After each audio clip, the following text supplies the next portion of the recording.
Gracias. Gracias. Muy bien. Pues hola, ¿qué tal? Muy buenas tardes.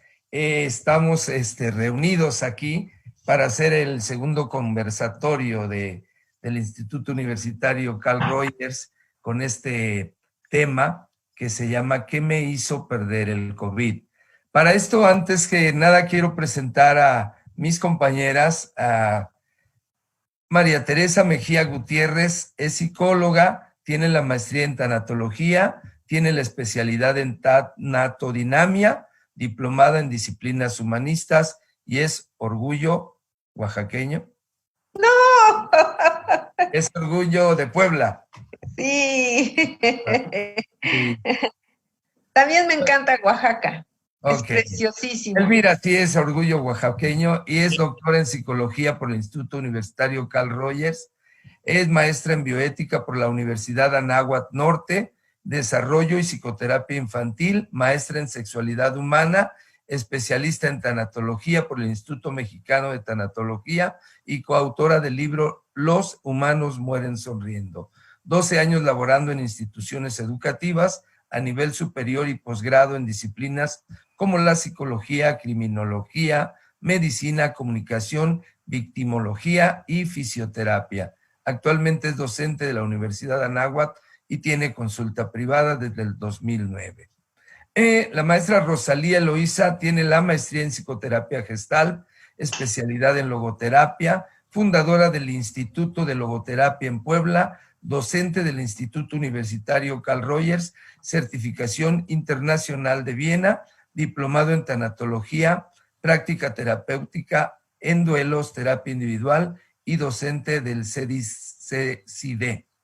Ok, yo me llamo Salomón Torres Atrián, soy licenciado en psicología, tengo la maestría en psicoterapia humanista, tengo actualmente algunos diplomados en tanatología, en gerontología, en musicoterapia, en constelaciones familiares y básicamente yo trabajo en el hospital del Instituto Mexicano del Seguro Social en Magdalena de las Salinas. Desde hace 10 años soy el tanatólogo y bueno, pues desde la parte humana estamos trabajando pues con todo tipo de pérdidas ahí. Y bueno, y actualmente estoy trabajando también con compañeros y derechohabientes que desafortunadamente han sido diagnosticados con COVID. Entonces, pues de esta parte terapéutica estamos trabajando con ellos. Y bueno, quiero comenzar con algo sobre las pérdidas. Estamos empezando, hoy es 6 de agosto, y bueno, las pérdidas. Todos hemos perdido algo o alguien importante en nuestra vida, un amigo querido, un conocido, un familiar, o nosotros mismos hemos pasado por esta situación. ¿Alguien perdió a un ser querido por el COVID o su propia salud?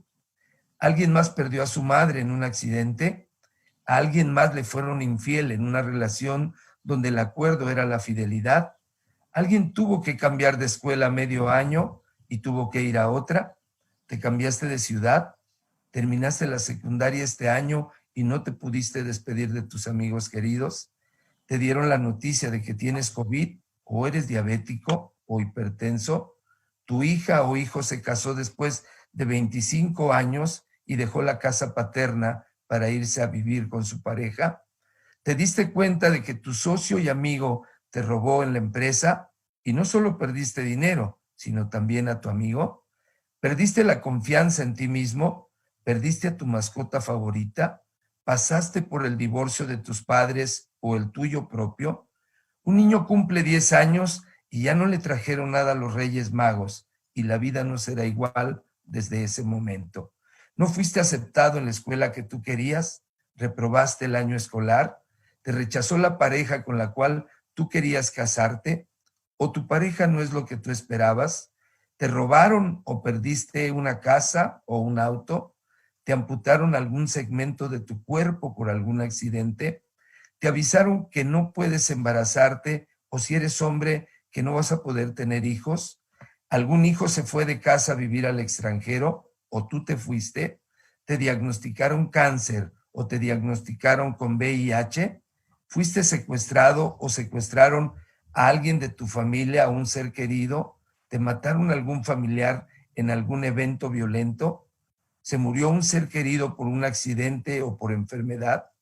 ¿Se suicidó alguien querido para ti o algún familiar? En todos estos casos hay un síntoma en particular, el dolor. El dolor corporal, el dolor físico, el dolor espiritual, el dolor del alma, que no se ubica en un solo lugar. ¿Habrá algún tipo de pastilla para este dolor? Entonces es donde entramos en parte los que ejercemos la tanatología. La tanatología es una disciplina científica que nos habla de las pérdidas significativas y los duelos. Y todos vamos perdiendo con el tiempo, es decir, de Judith Björk, escritora, y también este libro maravilloso de Pérdidas Necesarias. Todos vamos perdiendo con el tiempo. Y la verdad es que la tanatología, a pesar de la raíz etimológica que quiere decir muerte, yo creo que nos ganaron el nombre porque debería llamarse biología, pero pues ya nos habían ganado el bios vida, porque la tanatología habla sobre la vida, habla sobre los procesos, habla de cómo resarcir o cómo ser resilientes en muchos casos. Y bueno, desde todos estos ángulos es donde nosotros entramos a trabajar con los pacientes, con los familiares, con los derechohabientes, en el caso mío del hospital. Y bueno, pues todos de alguna manera vamos perdiendo cosas, vamos perdiendo amigos en este camino. Yo creo que lo interesante no sería decir que me voy a morir, sino lo interesante sería saber cómo quiero vivir, porque eso finalmente es parte de mi responsabilidad como ser humano. Desafortunadamente, no nos han enseñado y hemos sido influenciados pues por los que tienen mayor influencia, valga la redundancia, en nuestra familia, que es papá y mamá, como para no soportar el dolor, para no vivir el dolor, para evadirlo todo el tiempo. Y dice un libro maravilloso que somos analfabetas emocionales. Y en muchos sentidos sí lo somos, porque no sabemos qué hacer con las emociones, ¿no? Vivimos muchos paradigmas terribles en cuanto a eso, pero no sé quién de ustedes quisiera compartir en su experiencia esta parte de la tanatología o de la parte maravillosa de que nos invita a vivir de una manera, a darle un sentido a todo esto que descubre en su experiencia el maravilloso doctor Víctor Emil Frank. ¿Quién quisiera compartirnos de esto? Si me permiten, ¿verdad? Rosalía. Yo iría como desde este planteamiento del conversatorio, como referirme en primera persona, ¿verdad? ¿Qué he perdido en este COVID? ¿Qué Claro. he perdido en esta situación? Y lo que yo quiero expresar en estos momentos, que fue una situación que me llegó, como nos llegó de sorpresa, y lo primero que perdí fueron mis rutinas, fueron mis actividades habituales, ¿verdad? Empecé a perder el contacto con mis pacientes, con mis alumnos, con mis hijos, ¿verdad? Con mis nietos. Perdí la libertad de salir a donde yo quisiera, a la hora que yo quisiera, de ir a nadar, de ir de compras tranquilamente. O sea, toda mi vida fue un cambio, ¿no? Y entonces estos cambios me generaron, pues, como tú decías, ¿no? Un sinnúmero de emociones, ¿no? Como una montaña rusa de emociones, ¿no? Donde estaban presentes la ansiedad, ¿no? Estaba presente el miedo, ¿no? Estaba presente el aburrimiento, ¿no? Estaba presente pues este miedo a enfermarme y también este miedo a morir, ¿no? Porque es real. En esta contingencia pues pude contactar que soy un ser finito, que soy un ser vulnerable que cómo es posible que un virus, ¿verdad?, en pleno siglo XXI nos mate. Y esa es una realidad, ¿no? Y luego es como, ¿qué han perdido los demás, ¿no? Los demás a mi alrededor. Pues como tú decías, los niños han perdido la oportunidad de estar en convivencia con sus maestras, con sus compañeros, de las graduaciones, ¿no? De la convivencia con los vecinos, de la convivencia con la comunidad en sí, ¿no? Con la vecindad en sí. Y bueno, el doctor Viktor Frankl dice que no es tanto lo que nos sucede externamente, sino más bien es cómo nosotros apreciamos y le damos un significado a lo que nos está ocurriendo. Y en cómo lo significamos y en este desbalance que ha existido, ¿verdad? Porque también se han perdido la estabilidad económica, la estabilidad emocional de los adultos, ¿no? Ante este caos también muchas veces, ¿no? Y eso es algo muy frecuente, se pierde el sentido, se pierde esta brújula que ya llevábamos en la orientación del trabajo y las actividades que hacíamos. Entonces es muy, muy fácil en estos momentos perder el sentido a la vida. Sin embargo, bueno, de acuerdo a la experiencia que nos compartió Viktor Frankl, su vivencia, ¿no? De estar en 4 campos de concentración durante casi 3 años, viviendo en condiciones infrahumanas, ¿verdad? Infrahumanas, con maltrato psicológico y físico, ¿no? Yo me pregunto, y nos hemos preguntado quien ha tocado la logoterapia, ¿cómo pudo sobrevivir? ¿Cómo le hizo? Y la primera pauta que él dio es prometerse a sí mismo, decirle sí a la vida a pesar de todo. O sea, y en este despojo que tuvo de sus pertenencias, de su manuscrito tan preciado, ¿verdad? Hasta de su pelo, quedarse sin pelo. Él dijo que lo único que tenía era esta libertad interna, que nadie se la podía arrebatar, ¿no? Entonces, este ejemplo de vivir en situaciones límite, en situaciones tan difíciles, pues nos da una luz, ¿verdad? Que podemos nosotros enfrentar situaciones muy difíciles que pensaríamos que no vamos a salir adelante, ¿no? Y esta es una situación, pues, completamente inesperada que nos ha puesto a prueba, ¿sí? Nos ha puesto a prueba a nosotros mismos, ¿no? Nos ha hecho estar ya no tan pendiente de lo que sucede hacia afuera, sino más bien ir hacia adentro de nosotros mismos. Y hemos tenido también la oportunidad de contactarnos, de estar con nosotros mismos, ¿no?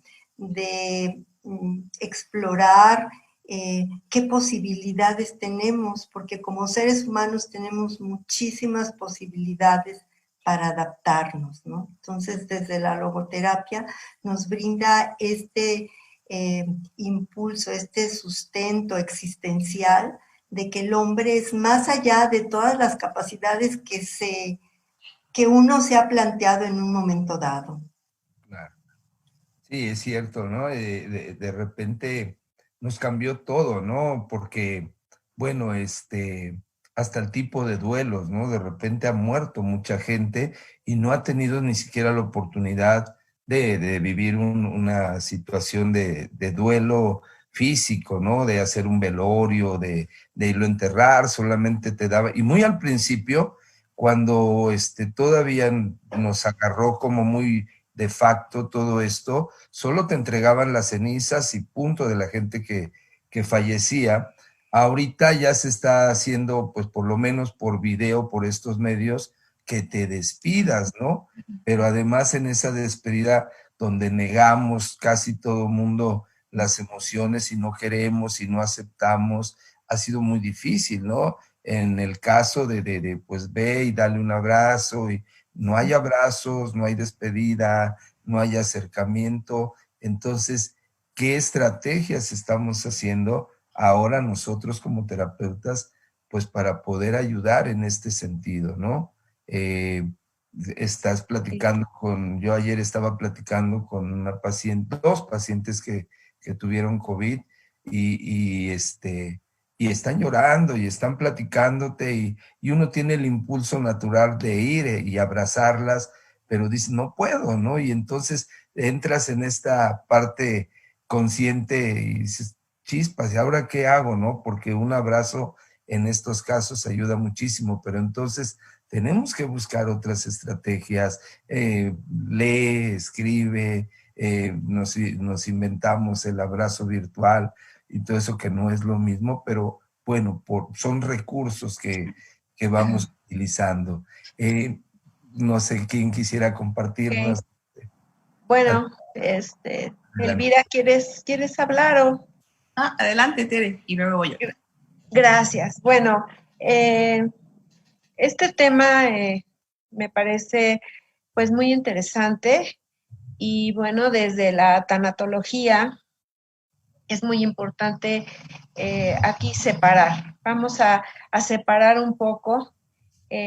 Por un lado, este fenómeno que en este siglo XXI, pues la verdad es increíble que una pandemia esté haciendo los estragos que hizo hace más de 100 años, ¿verdad? Cualquier otra pandemia. Y que la humanidad no esté lista para afrontarla, ¿sí? Entonces estamos ante un fenómeno que nos genera una situación de incertidumbre total, ¿sí? Ni siquiera las instituciones de salud, pues, pueden tener al 100% el control de esta situación y esto está haciendo grandes cambios en la sociedad.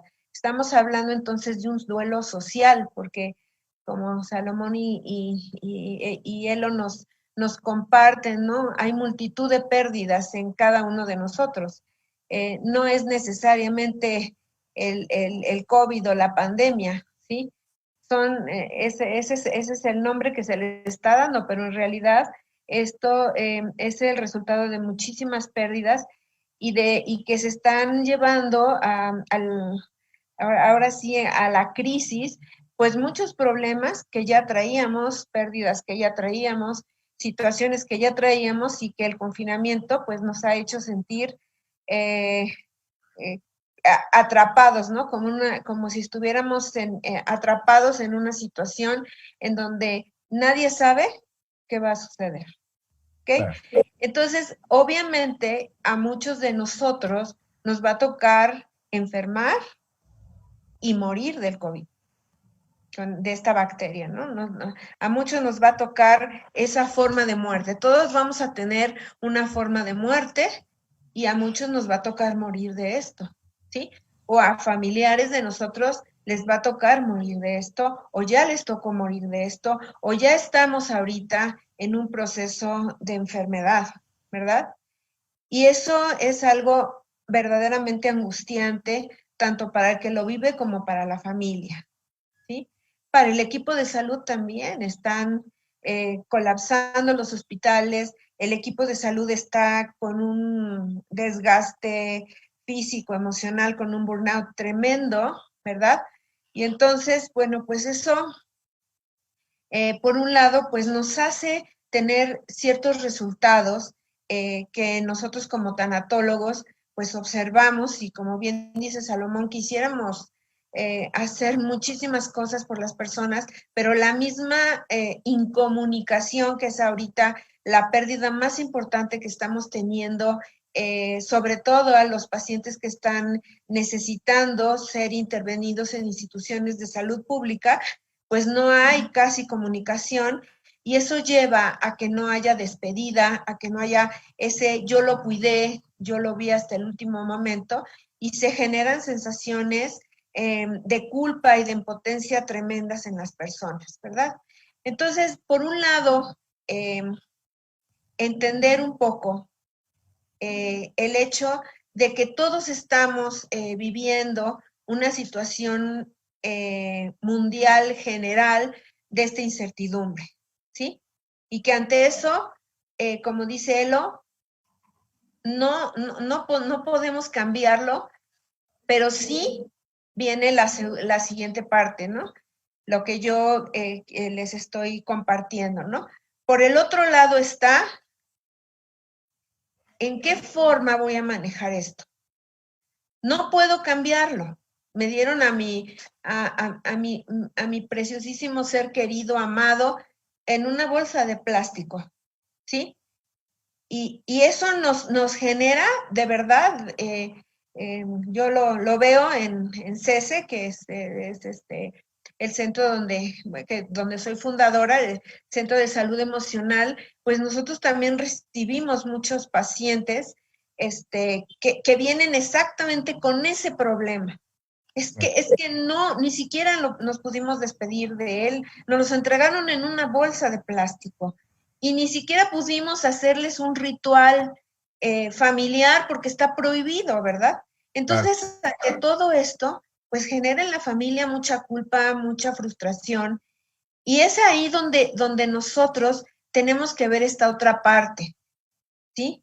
Que es el amor que sí le tuvimos a nuestro familiar, es esta parte de que quizás la forma en que murió no es la que hubiéramos querido para nada, ni siquiera de pensarlo, pero lo que sí podemos hacer es usar nuestra creatividad y de alguna manera organizar con la familia, con los medios que tengamos a la mano, una forma muy especial y muy creativa de decirle adiós a ese ser querido.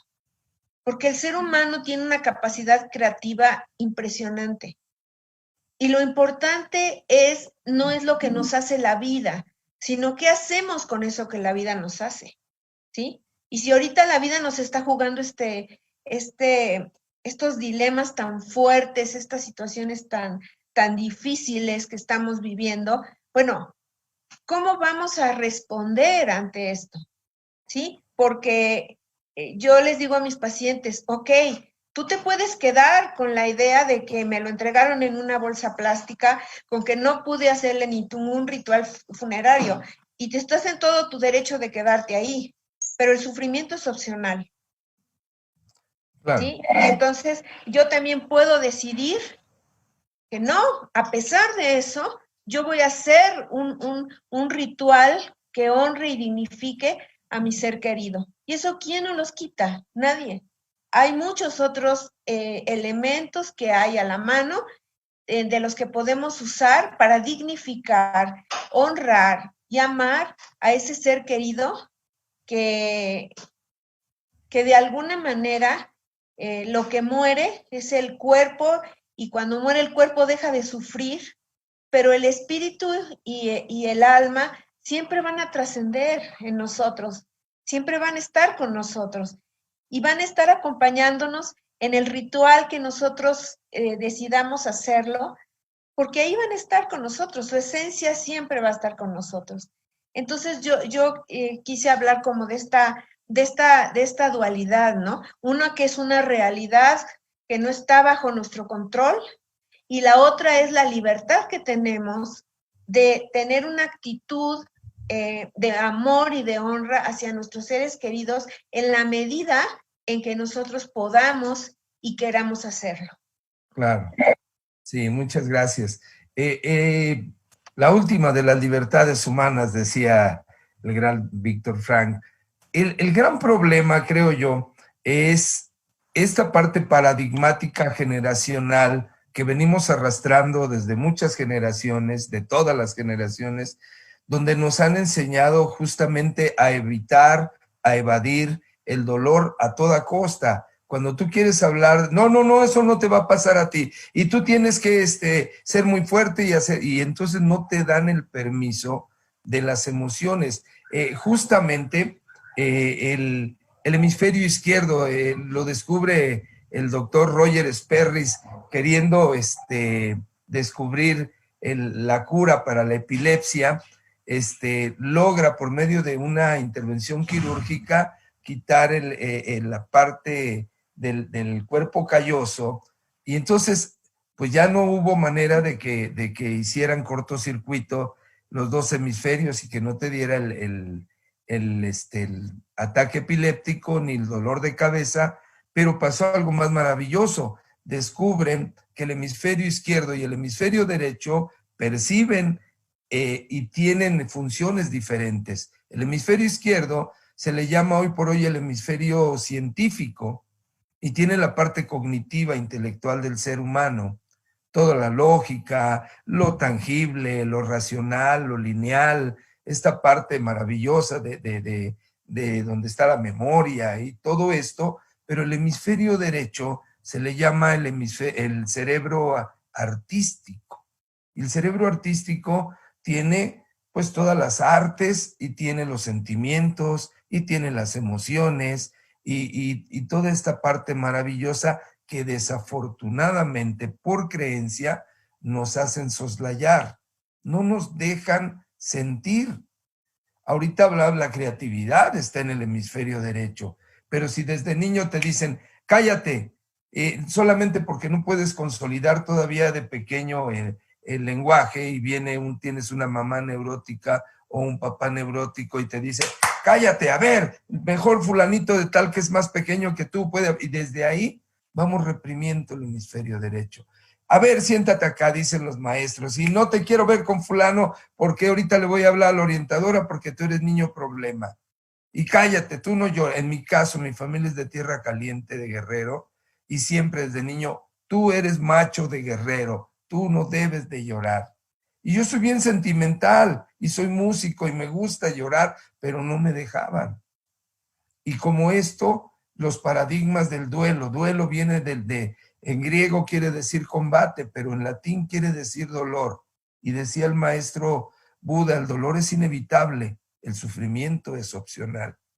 Pero ¿qué hacemos? Evitamos el dolor a través de la mente no sabe discernir entre lo que es real y lo que no es real. Mete información, la guarda y se la cree. Y entonces nos dicen, tú no sientas, échale ganas, tienes que ser fuerte, tú eres el pilar de tu casa, no le llores porque no lo dejas descansar. Y todos los días es una lucha constante para que tú puedas manifestar tus emociones. Y entonces, esta no es la excepción. Lo que estamos viviendo aquí ahora no es la excepción. Escuchaba yo la semana pasada, llegué con mi mochila al hospital, en uno de COVID que estoy ahorita, iba entrando y estaba un señor como de unos 50 y tantos, la esposa y una chica de unos 20 y tantos. Y la señora empezó a llorar y el marido le dice, chingá, ya cállate, ya se murió, ya está en el cielo, ya no estés chingando. Y la otra jovencita empieza a llorar, puta, dice, ahora, chingá, que entiendan que ya se murió, ya, punto. Y no les permiten llorar. Y yo así con la mochila, ¿le digo? ¿No le digo? No, dije, no te metas porque no te están pidiendo absolutamente nada. Ellos tienen esa manera. Y entré y me quedé con eso, pero finalmente se los comparto porque así en mucho vamos actuando y vamos reprimiendo estas emociones. Sentimiento viene del latín sentire, simple y llanamente quiere decir sentir, emoción, fuera, emoción, movimiento. Y si no saco esas emociones, no va a haber explosión, pero sí va a haber implosión y me van a enfermar. Muy bien, Elvira, ¿qué nos quieres compartir? Bien, ahora que los escucho pensaba, el motivo o el pretexto de reunirnos hoy parece que es COVID, ¿no? O sea, si hablamos de COVID es una situación sin precedentes que, como decía Tere, pues estamos en la incertidumbre. Pero lo que yo sí creo es que sí había una emergencia, una urgencia por hablar de tanatología y logoterapia. O sea, de manera general, hoy nos reúne COVID, pero espero estén de acuerdo en la práctica, en la vida diaria. Yo a veces les digo a los chicos, todos hemos hecho tanatología, ¿no? Nada más que no sabes, ¿no? Que así se llama. Todos hemos hecho apoyo, acompañamiento tanatológico. ¿no? Estos rituales que tenemos en algunos estados más que otros, de ir y sentarte ahí en la funeraria, ¿no? En la casa, con el cuerpo tendido, todos hemos hecho tánato, pero urge hablar de tánato, ¿no? Entonces, ahora lo hemos vinculado a COVID, pero urge hablar de sentido de vida. A lo mejor ahorita, porque es el fenómeno que está ahí justo al centro y que nos está doliendo, que nos está generando incomodidad, molestia, incertidumbre, es que lo estamos vinculando. Pero bueno, desde esta necesidad que ya había, creo, de hablar de tanatología, a mí me gusta la nueva idea de la tanatología, ¿no? Muchos años la vinculamos al estudio de la muerte, ¿no? Los procesos de la muerte, muy vinculado a la medicina legal, al derecho, ¿no? También en algún momento, pero a veces la tánato ahora tiene un punto mucho más fuerte, creo que es hablar de la vida. Si seguro vamos a morir, ¿no? Pues hay que vivir lo mejor posible mientras estemos aquí, ¿no? Yo recuerdo hace algún tiempo, ¿no? Que fui a un funeral de la mamá de un alumno. Cuando yo llegué a la funeraria, estaba ahí un grupo de alumnos y me dijeron, ay, qué bueno que ya llegó, maestra. Y yo dije, ay, qué lindos, ¿no? Me estaban esperando, qué amables los muchachos. Y de repente me dice uno de ellos, ¿qué nos sugiere, ¿no? ¿Qué podemos hacer? Yo soy de Oaxaca, ¿no? Entonces yo le decía, mira, en cuanto empiecen a pasar los tamales, agarra de los primeros, porque los que están hasta abajo ya están muy manoseados, ¿no? Su cara así, ellos esperaban como, dime qué decir, ¿no? Dime una palabra, dime un texto, una frase. Y yo les decía, ¿sabes qué pasa? Que la tánato no tiene patrones, no tiene esquemas. Ojalá yo pudiera decirte, mira, muerte de un niño de 3 años, decimos esto. Enfermedad de una señora de 65, decimos esto. Pero afortunadamente no tenemos eso, porque eso nos obliga a ser humanos, ¿no? A estar valorando la vida constantemente. Ellos querían una receta y eso pasa regularmente en las clases, en los seminarios de tánato. La gente amablemente dice, yo vine para saber qué decir o saber cómo acompañar a alguien. Y yo digo, lo lamento, pero si a eso veniste, no sé qué decirte, ¿no? Porque no tengo ese manual. Pero la tánato actual lo que nos invita es eso, a vivir, ¿no? Y si estás vivo, hay que hacerlo lo mejor posible. Lo mejor posible no significa negar otras emociones y solo vivir en alegría, porque este es otro de los mitos que hay, ¿no? Acerca de la felicidad o la psicología positiva. Hay que considerar todas las emociones, no solamente las que parecen más saludables. Y ahora, si hablamos de tánato en este aspecto COVID que tenemos, a mí me gustaría hacer una diferenciación que yo he notado en estos meses, tanto en mí, ¿no? Como en las personas con las que trabajo o las instituciones. Creo que hay que hacer una diferencia entre los verbos. Una cosa es perder, otra es cambiar y ahora mismo normalizar, ¿no? Cuando a mí me invitaron amablemente a charlar con todos ustedes, yo decía, bueno, es que ¿qué me hizo perder el COVID? Pero no todos han perdido, ¿no? Algunos solo han cambiado, algunos por ahora afortunadamente no han perdido, ¿no? Ayer tenía una chica en consulta, ella tiene 32 años, y dice, tengo mucho miedo porque en 32 años nunca he perdido a alguien que amo.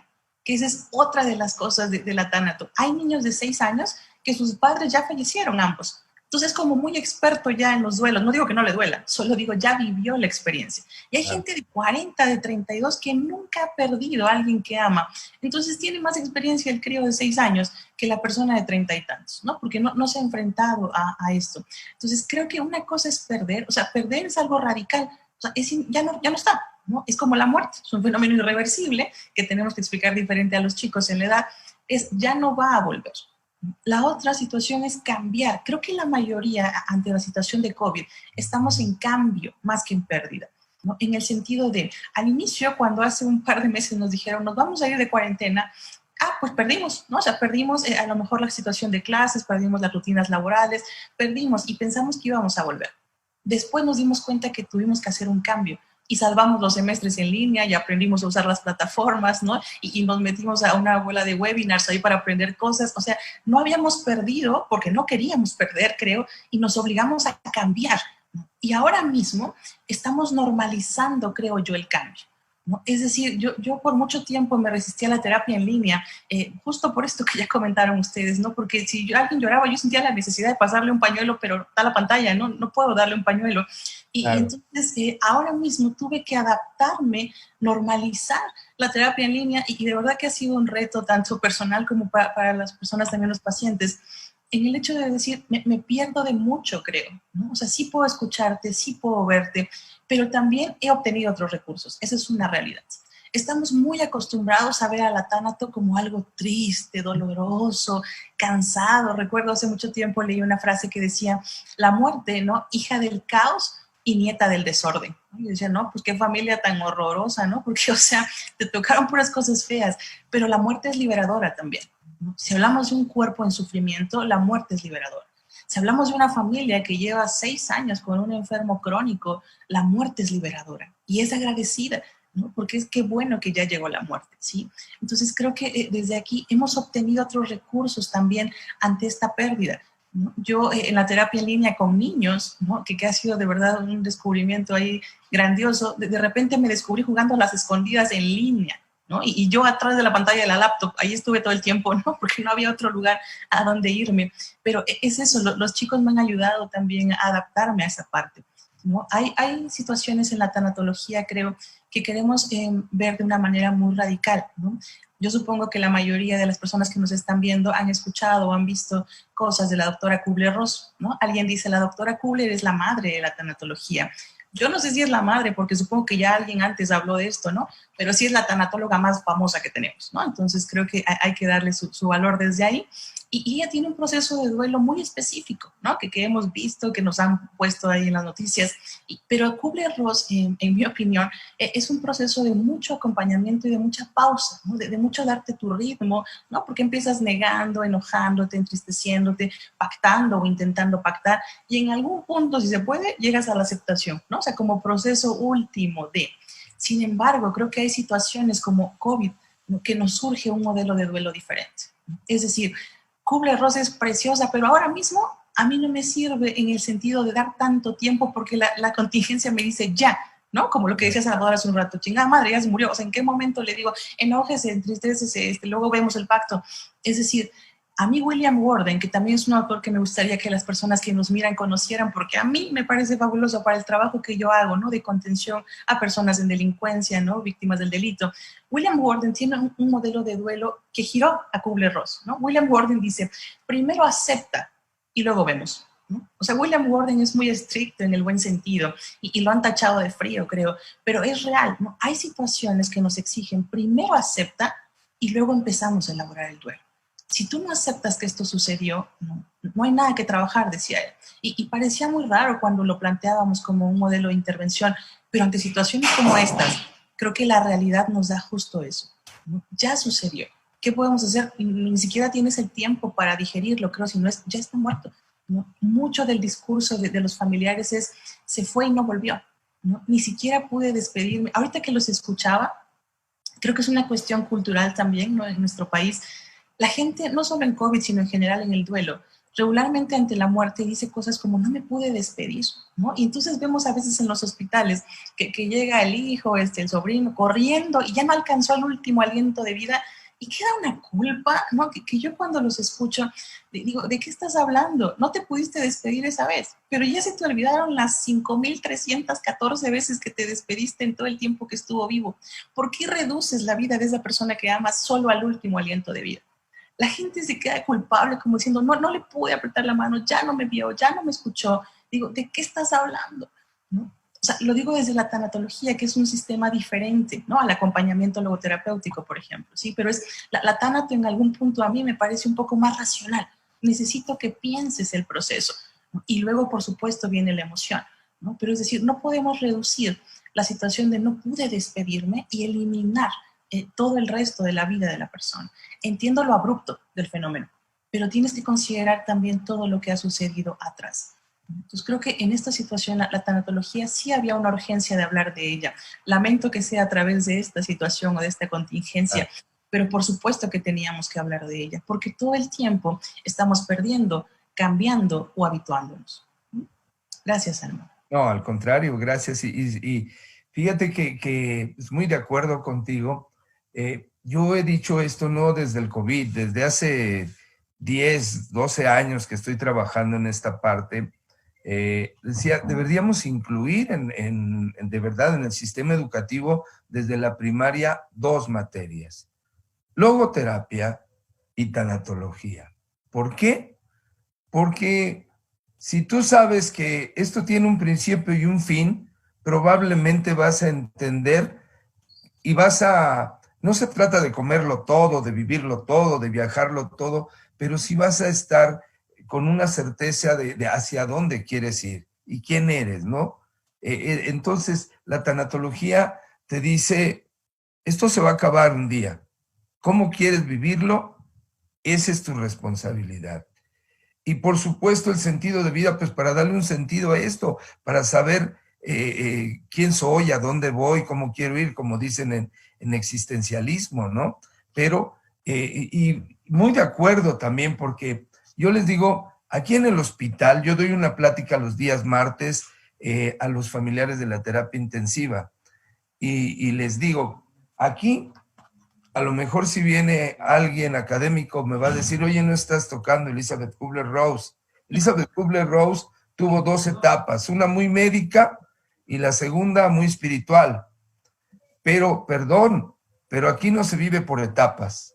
Aquí un día no quiero creerlo, en la negación total, el último minuto cuando te estás durmiendo, quieres despertar y decir, esto es una pesadilla, no me está pasando. Y estoy encabronadísimo porque no estoy enojado, estoy lo que le sigue y estoy muy triste y es como un sube y baja de emociones y les digo, es como si echáramos todo en una licuadora virtual y todo se está licuando al mismo tiempo y estoy muy enojado, estoy muy triste y estoy muy en la negación y de repente acepto, pero de repente me regreso. Y yo aquí quiero hacer un énfasis muy importante porque hablaba de la parte cognitiva intelectual y de la parte afectiva emocional. A lo mejor acepto desde mi parte cognitiva intelectual. Si yo desde esta parte sé que me voy a morir un día, y estoy consciente que me voy a morir un día, pero si me dices, te vas a morir al rato, y espérame, cabrón, tengo cosas que hacer, tengo que ir me falta cerrar ciclos, ¿no? Dijeran en Gestalt, pero la onda es que no te avisa ni nada de eso, y lo que tú decías es bien importante, porque el asunto no es que me vaya a morir, pues, ¿cómo quiero vivir? No te estás, la muerte no es lo último, la gente se quiere quedar muchas veces con eso último, el féretro o las cenizas, pero y todo lo demás. Y tendríamos que ver de quién es la necesidad, ¿no? Esta culpa entrampada donde me entrampo por acto u omisión, porque creo que a lo mejor hice algo para que pasara o porque a lo mejor pude haber, como dice el filósofo Juan Gabriel, pude haber hecho algo más por ti y no lo hice. Y entonces me quedo entrampado, pero ¿de quién es la necesidad? Hay señoras que me dicen, a mí no me importa, yo me lo llevo en estado vegetativo a mi hermana o a mi mamá, pero a mí, y yo digo, no seas cabrona. O sea, esa señora, es que lo que más me molesta es que era súper activa y era bien, y le digo, y entonces, ¿cómo quieres que esté? ¿Y cómo quieres que ella se sienta en este momento? En México no existe la eutanasia ni nada de eso, se le dan los cuidados paliativos, porque también la fantasía de me lo van a desconectar, eso no existe, porque eso es asesinato aquí en México, ¿no? Entonces, nadie se va a atrever a desconectar, pero sí piensa un poco y ve y dale el permiso, por lo menos energéticamente, ¿no? Vamos a estar bien, vamos a estar, y esta parte, ¿no? Que no nos damos cuenta y que de verdad somos súper neuróticos con esta parte. En fin, muy bien. Continuamos. ¿Quién quiere compartir? Ok, bueno, quisiera nada más como puntualizar algo que para mí es importante, ¿no? Sobre la doctora Elizabeth Kubler-Ross. Bien, o sea, en el libro de La Rueda de la Vida podemos ver su biografía y muy puntual, Salomón, cuando tú dices, pues la parte médica y la parte espiritual, ¿sí? Pero yo considero que Kubler-Ross jamás va a pasar a la historia ni de moda ni de nada, porque ella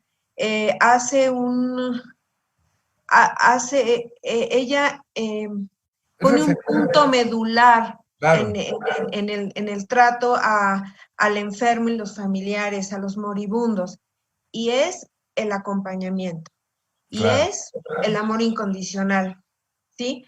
Y esos principios que ella dice, nadie muere solo, y todos estos fundamentos tanatológicos maravillosos sí generan en la tanatología el precedente más importante de lo que hacemos los tanatólogos.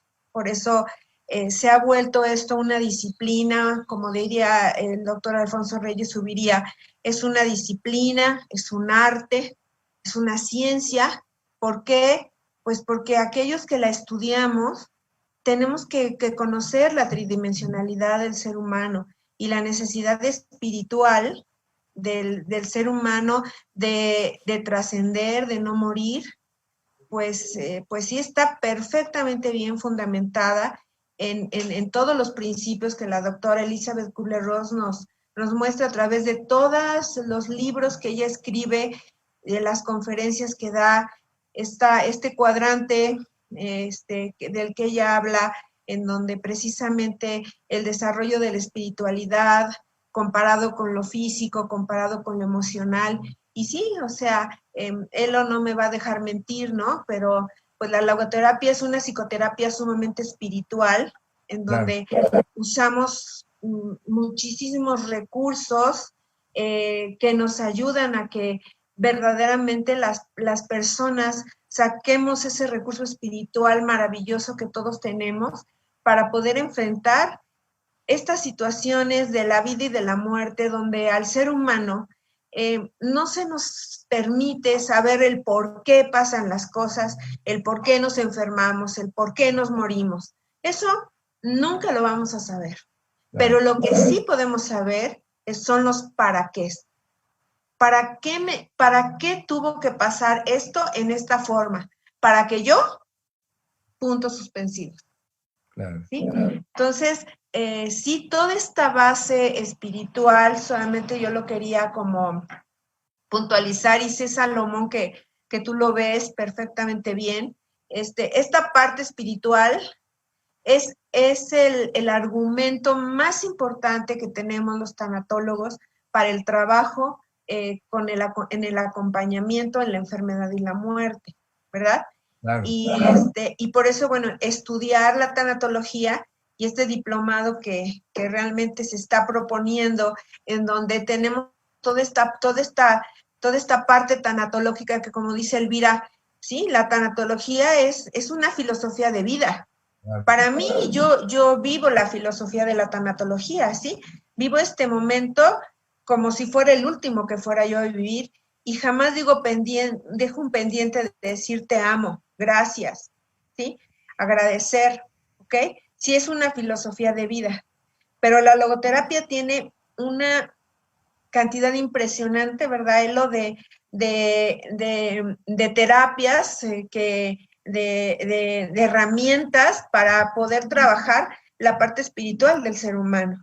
Entonces, claro, bueno, solo quería yo como puntualizar un poquito esto, complementando con lo que tú decías, Salomón. Claro, no, y dicen, hoy por hoy, somos seres biopsicosociales, trascendentales y espirituales por naturaleza, aunque neguemos nuestra espiritualidad, y en estos casos lo que más ayuda, por supuesto, y es algo que yo me atrevo a hacer en el Instituto Mexicano del Seguro Social, es una situación pues que generalmente no se utiliza. Y yo sí me junto con los familiares y les pregunto, ¿tienes algún poder superior como esta parte? Y hacemos de repente una oración, y la gente en un trabajo vivencial trae a sus pacientes. Es maravilloso, y eso creo que es lo que más sale la gente motivada. Nunca me esperé que me hicieran esto en el Seguro Social, y yo les pregunto, pues lo que hacemos, ¿no? ¿Cómo te vas de esta sesión? De que te das cuenta.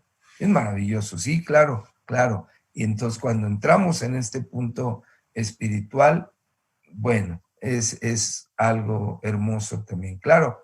A mí me gustaría...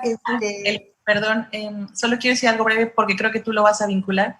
Solo quiero hacer bien esta diferenciación que dijo Salomón, porque la gente aún sigue confundiendo espiritualidad con culto religioso, y creo que para allá va Elo, ¿no? O sea, hay personas que no tienen una creencia, un Dios, una deidad, pero no estamos hablando de eso, ¿no? O sea, no es como de yo soy tal culto y tú eres otro y somos enemigos, no. Y creo que es justo ese el trabajo maravilloso que hace la Logo, el redescubrir la espiritualidad que tenemos, no necesariamente a través de no es religiosidad. Gracias, Teo. No, Es sí. totalmente de acuerdo. La espiritualidad, Frank, la define como esta potencia, esta fuerza que tenemos, ¿no? Esta fuerza que nos impulsa, que nos lleva a traspasar fronteras, ¿no? Que nos lleva a traspasar el sufrimiento, el dolor, ¿no? Es esta fuerza inherente en nosotros que nos hace trascender, ¿no? Y precisamente en estos tiempos tan difíciles, ¿no? Es a través de contactar con nuestra fuerza, de contactar nuestra finitud, de contactar la vulnerabilidad que tenemos, ¿verdad? Para entenderla y darle un sentido, darle un significado. El responder lo que tú bien mencionas, Tere, el para qué me está sucediendo esto, qué me pide a mí la vida que haga.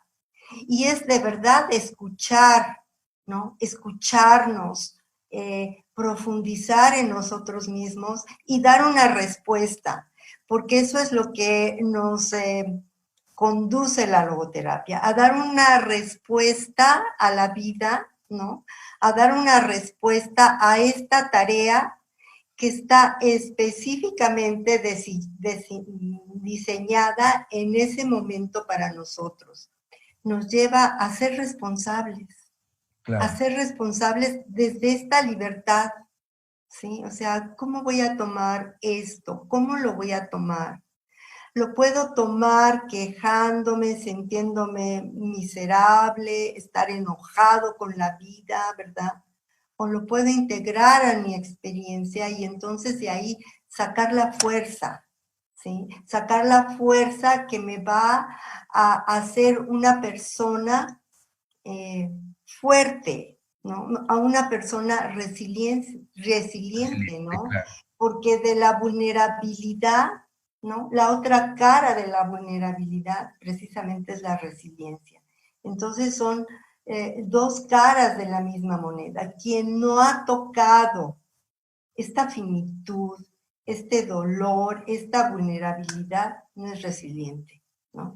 Y quien lo ha pasado y lo ha superado, tomando una actitud que lo lleve hacia la vida, le ha dado un sentido y vuelve a encontrar esa brújula que en estos momentos tan difíciles perdemos, ¿no? Se vuelve a encontrar, se vuelve a reconstruir, porque finalmente esta dimensión que impulsa la logoterapia, ¿no? Esta dimensión que nos hace ver que no somos unos seres determinados, ¿no? Que siempre podemos estar creciendo, ¿no? Somos seres inacabados, que todas estas experiencias de la vida nos van a ir haciendo más humanos, ¿sí? Y por eso para mí que la logoterapia, como bien lo decías, hay que saber tanatología y también hay que saber logoterapia, porque son como el mantener la vida con un sentido, ¿verdad? Para llegar a esa finalidad, ¿no? Para mí la muerte es una graduación de la vida. ¿Cómo te quieres graduar, no? Y es un trabajo diario, ¿no? O sea, no es como que la vida nos va a tomar por sorpresa, pues si así está nuestro destino en un momento dado, pero siempre teniendo como estos recursos muy despiertos, ¿no? La logoterapia nos hace poner las bases en los valores, ¿no? ¿Qué son los valores? Lo que es esencial para nosotros, lo que realmente vale, y creo que en estos tiempos lo hemos tocado perfectamente. O sea, lo que vale es la vida, primero que nada. Lo que vale es el amor. Lo que vale es la cercanía y la salud, primero personal y luego de nuestros seres allegados, ¿no? Entonces, esos son los valores, eso es lo esencial, porque en este mundo materialista que hemos estado bombardeados tantos años, ¿verdad? la misma naturaleza nos ha hecho hacer un alto, ¿no? Y darnos cuenta, tomar conciencia que eso no es lo valioso. Lo valioso es el ser humano. Y yo digo, de verdad, yo sí deseo que esta experiencia tan fuerte nos cambie como seres humanos, ¿no? Y no estar esperando que todo vuelva a la normalidad, porque no va a volver, porque no tiene que volver, sino qué sentido ha tenido todo esto. La vida es un continuo. Nosotros somos seres dinámicos, siempre vamos a estar cambiando, pero hay que responsabilizarnos de esa vida que nosotros queremos seguir llevando, tomar, ¿no? Retomar y pues resignificar todo lo que hemos vivido hasta este momento, ¿no? Y bueno, pues también en este diplomado vemos varios módulos de lo que es la logoterapia, ¿no? Desde un conocimiento bastante profundo de quién fue Viktor Frankl, porque muchas personas piensan que Viktor Frankl desarrolló la logoterapia a través de su experiencia en el campo de concentración, y no fue así.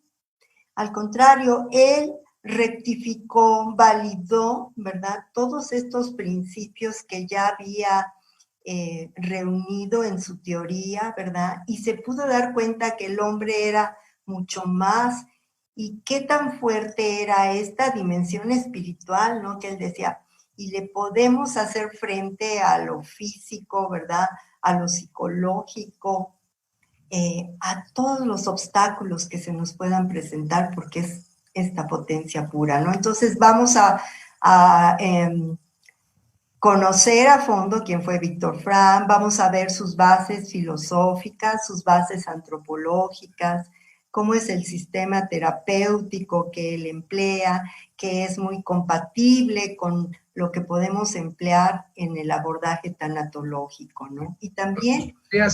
¿Nos podrías compartir cuáles son las asignaturas que se van a llevar Sí, cómo no. Mira, se lleva vida y obra del doctor Viktor Frankl, los grandes temas de la logoterapia, que se va a hablar de libertad, de responsabilidad, de conciencia, del sentido de vida, del sentido último, del sentido del momento. Se va a hablar también, como te decía, del sistema terapéutico, de la logoterapia, ¿no? Porque él hace una diferencia entre la logoterapia específica y no específica, porque él tenía una manera de abordar las neurosis de una forma, de una visión diferente, ¿no? Y también qué concepto tenía sobre la muerte, ¿no? O sea, qué puntos donde él decía que pues morir es solamente una manera de trascender, ¿no? Y que la esencia de nuestra existencia, pues era esa trascendencia, ese dejar una huella en los otros, en el mundo, ese contribuir con algo. Bueno, ese es en la parte, de logoterapia que abarca el diplomado, que es bastante profundo. Claro.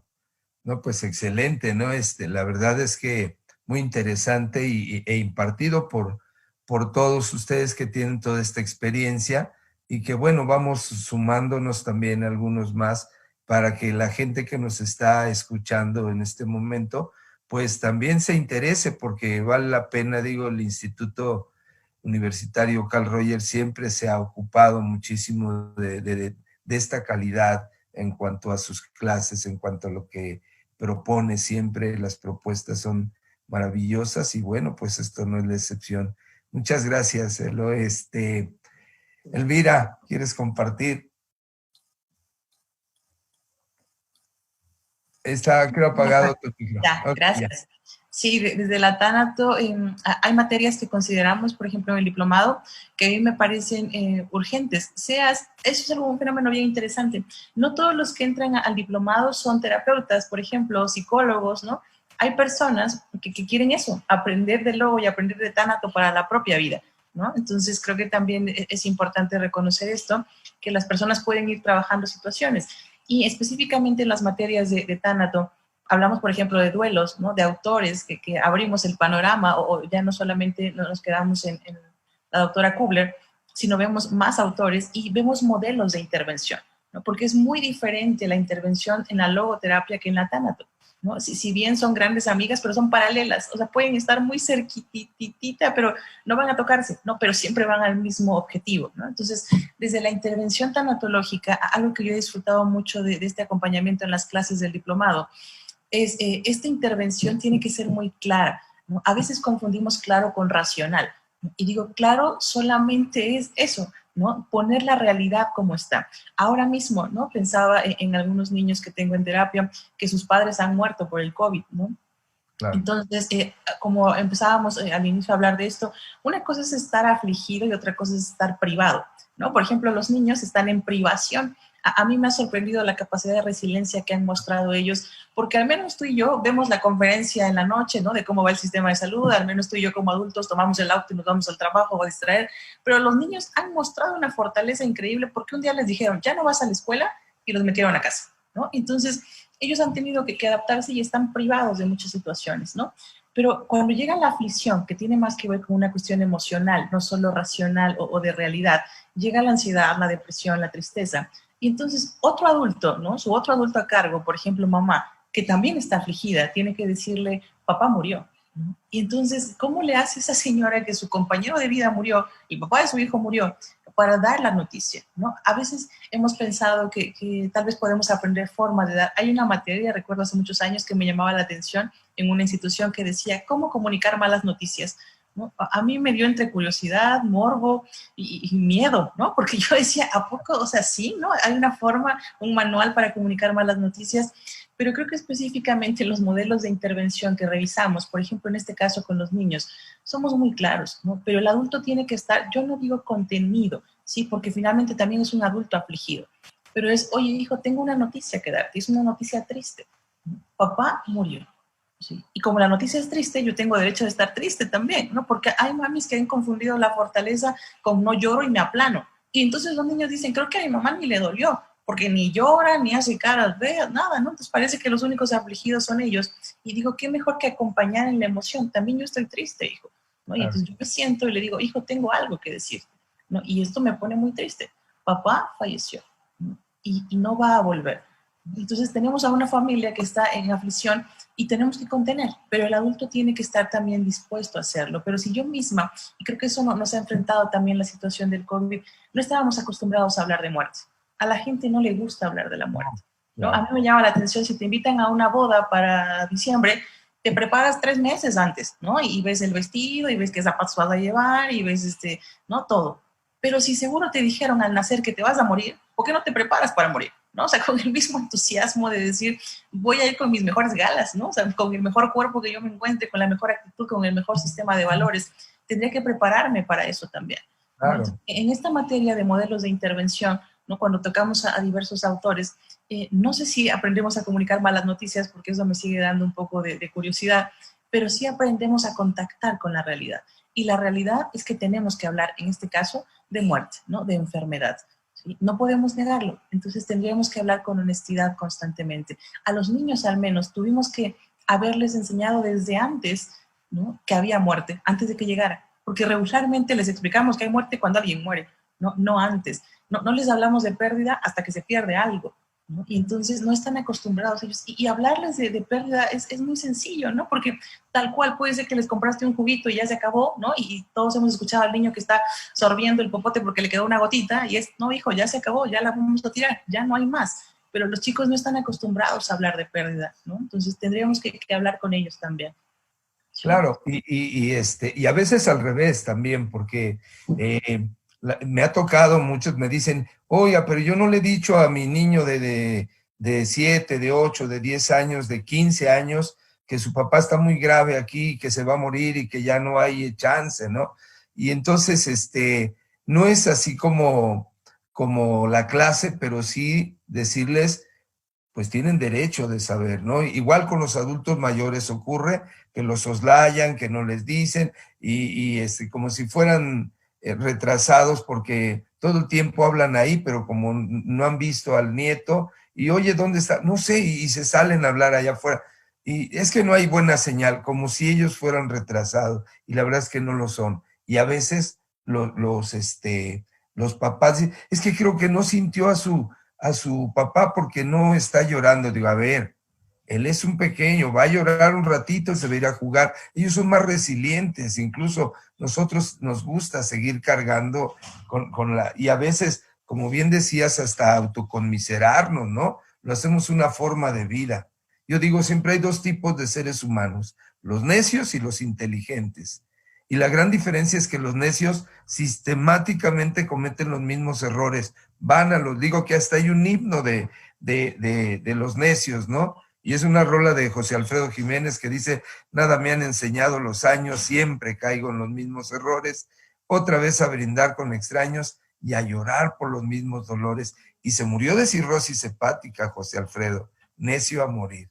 Y los inteligentes igual cometen errores, pero diferentes. ¿Por qué? Porque van aprendiendo de ellos, se van fijando. Y creo que esa es la gran diferencia entre cometo un error en vida, pero no repito el mismo esquema, ¿no? Voy tratando de vivir mejor, ¿no? No dicen en las constelaciones familiares, todo lo no hablado, todo lo no dicho, todo lo no trabajado, se va a repetir en tus siguientes generaciones. Entonces la verdad es que ya no, por Dios, ya no más sufrimiento. Hay fábricas de familias con cáncer, de familias con diabetes, que de verdad tenemos que romper ese esquema, pero solamente es a partir, porque además hoy, como una situación bien importante, resulta que las emociones, y lo reconoce la ciencia médica, que entre el 85 y 90% de todas nuestras enfermedades actuales, incluidos los accidentes, tienen una connotación emocional, ¿no? Ahí está Lisa Borbó, ahí está Lisa Hay, bueno, la enfermedad como camino, en fin, hay muchas autores que hoy hablan de esto y los mismos médicos lo entienden, ¿no? Que son tan cerrados generalmente hasta que voltean a ver la psicoterapia como una opción. Y entonces sí tenemos que aprender a vivir nuestros duelos, como tú bien dices, a vivir y a saber que un día esto se va a acabar. Dice una frase, la muerte está tan segura de nosotros que nos da toda una vida para vivir, ¿no? Y entonces, como lo quieras hacer, repito, esto es tu responsabilidad. Muy bien. Así es. Pues Y, bueno, nada más para ir para cerrando. hablar un poquito sobre el tema de la evolución, de lo que ha evolucionado la tanatología hasta el siglo XXI, pues es muy importante también como materia, porque ahí hacemos un recorrido en todo lo que ha evolucionado la tanatología en el área médica, en el área psicológica, en el área social, y lo que ahorita habló Elvira tan importante, que es en el área educativa, porque nos enseñaron para ganar, pero no para perder. Toda la educación a todos los niveles, desde preescolar hasta la maestría, se puede decir, no hay una materia que hable sobre cómo afrontar la frustración, las pérdidas, ¿verdad?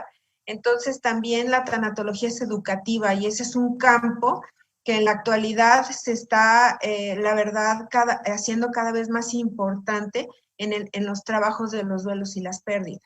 Por supuesto, muy bien, sí, es verdad, ¿no?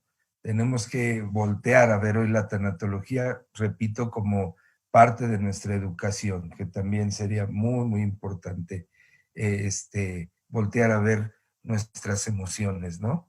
Muy bien, pues creo que vamos a ir cerrando. No sé quién quiere compartirnos, por allá, Elo. Sí, a mí me gustaría cerrar de esta manera, ¿no? Esta pandemia y esta conversación hemos hablado como de las pérdidas, ¿no? Pero también creo que toda pérdida trae una ganancia, ¿sí? Es como el otro polo. Y pienso que es importante ver qué ganancias cada uno de nosotros está teniendo dentro de esta situación tan sui generis, ¿no? Y son ganancias intangibles, ¿sí? Sin embargo, son ganancias espirituales, psicológicas, de relación, ¿verdad? De limar asperezas que había, ¿verdad? A lo mejor de cerrar ciclos, ¿verdad? Como esta oportunidad que tenemos en este momento muy preciso de la vida para mejorar, ¿no? Para mejorar de acuerdo al criterio de cada quien, pero siempre como apostando a tener una vida mejor, una vida más congruente, una vida responsable, ¿sí? Y pues tocando nuestros valores, la resiliencia, la finitud, la enfermedad, el sentido de vida, que todos estos son componentes de la vida misma. Pero sí es una oportunidad de distanciarnos y realmente nos distanciamos porque nos recluimos y recluidos podemos ver las cosas de diferente manera a cuando estábamos inmersos en esta sinergia tan vorágine, ¿verdad? De este mundo donde no había tiempo para nada. Muy bien. Muchas gracias. ¿Quieres compartir, Elvira? Sí, a mí me gustaría cerrar con una de las premisas que más me gusta de la tanatología. El dolor se acaba, ¿no? Es decir, el dolor que yo tengo en el momento que me dan un diagnóstico de VIH, ese dolor se acaba y luego se vuelve otro dolor si quieres, pero el dolor es finito. Esto que estamos viviendo ahora mismo se va a acabar también, ¿no? Es decir, la gente pregunta, ¿cuándo vamos a volver a la normalidad? Nunca, ¿no? Y no lo digo en el sentido catastrófico, sino no tiene sentido volver, ¿no? Es decir, vamos a salir ahora diferentes, o es la intención, pero el dolor se acaba, ¿no? De verdad creo que tendríamos que hacer conciencia de eso, conciencia de pensamiento, de la razón, no solo de la emoción, de el dolor se acaba, las situaciones se acaban, la vida se acaba, ¿no? Y si se acaba, significa que vuelve a comenzar otra situación, la que tú quieras. ¿Cuál? No sé, pero algo vuelve a comenzar, porque el dolor o las situaciones siempre se acaban, ¿no? O sea, hay situaciones que caducan, ¿no? Hay personas que siguen tristes, enojados porque los Reyes Magos no les trajeron el carro que querían y ya tienen 70 años, ¿no? Espero que no haya niños viendo esto, pero ya los Reyes Magos ya ni están, ¿no? Entonces, yo digo, ese duelo ya se acabó, ya caducó, ya, búscate otro siquiera, ponte creativo, pero ese ya se acabó, ¿sí? Gracias. Claro, al contrario. Gracias. Bueno. Sí, somos seres cíclicos y si no vamos abriendo y cerrando ciclos, ahí nos quedamos también a veces a conveniencia. Tere. Salomón, Elvira, Rosalía, muchas gracias. Bueno, yo cerraría con esto, ¿sí? Sí está pasando, sí nos duele, sí sufrimos, sí, eso es inevitable, pero acuérdate, hay que separar el amor del dolor, ¿sí? El dolor no lo podemos evitar, pero el amor es lo que nos va a sostener en estos procesos de duelo. Y aquí estamos los tanatólogos para acompañarte y también los logoterapeutas, ¿verdad? Compañeros, muchísimas gracias. Muchas gracias, Tere. Bueno, para cerrar esta parte, la verdad, primero que nada, muy agradecido con la escuela, con Carl Rogers, muy agradecido con cada una de ustedes, de verdad, me llena mucho, tienen mucha sabiduría y mucha experiencia para compartir y de verdad esperemos que también el diplomado pues sea un éxito, ¿no? Y les agradezco a todos ustedes el compartir este espacio, este tiempo. Y a mí me gusta mucho la música, soy músico también por convicción. Quiero terminar con una frase de una canción que yo canto, que es de Piero, pero la cantaba Mercedes Sosa. Dice en la canción, hay que sacarlo todo afuera, como la primavera. Nadie quiere que adentro algo se muera. Hablar mirándose a los ojos. Sácalo, que se quede fuera, para que adentro nazcan cosas nuevas. Muchas gracias a todos y bueno, pues los invitamos a que sigan participando en los conversatorios, en todas las actividades que tiene la escuela y les agradezco mucho, de verdad. Gracias.